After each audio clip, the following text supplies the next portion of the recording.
Well, my radio co-hosts today have both written books on the topic of the paranormal, and that would be Jill Martin Rishi in studio, the daughter of Dr. Walter Martin, and Eric Barger. You hear both of these voices on this program a lot, and we carry Eric's book. We'll say more about that later in the program. Jill and Eric, I'm glad you could drop by the studio today and do this very, very timely topic. Good to be here, Jan. Glad to be there, Jan. As you both wrote your respective books, you both told me that you were not enveloped in any dread or fear. You didn't experience any darkness. You weren't concerned really about the dark issues that you were writing about. Jill, why is that?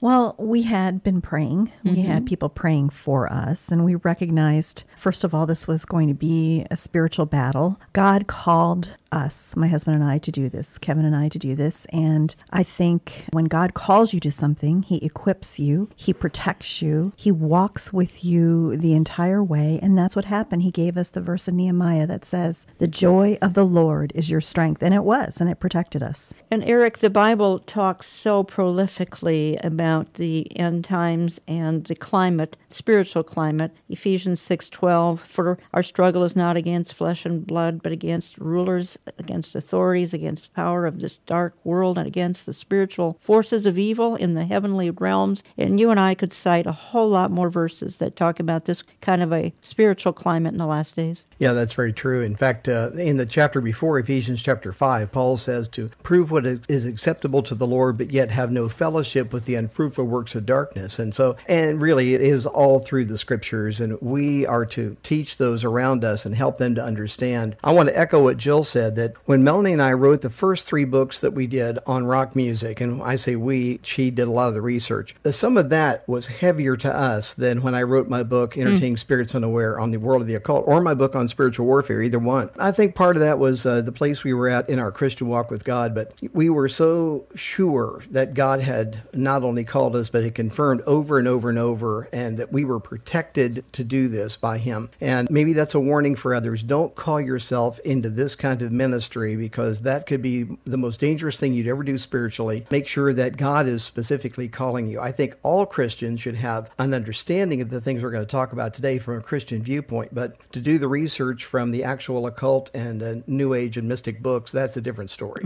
Well, both of you have sent me some interesting statistics, and I want to spend just a minute on them. And Jill, you sent me an article online, and we can't go through it, but it says 71% of people have had a paranormal experience. 34% believe in existence of ghosts. 65%, this is a good statistic, 65% of people believe Ouija boards are dangerous. I kind of wish I would have known that years ago. 40% believe houses can be haunted. And Eric, you sent me some interesting stats as well. Almost 30% have played games that are paranormal related. 30% have had a fortune told. And Eric, you said to me that Wicca, witchcraft, and paganism in the last 10 years, and probably even the last 5 years, but in a span of a decade, has risen almost 1,700%.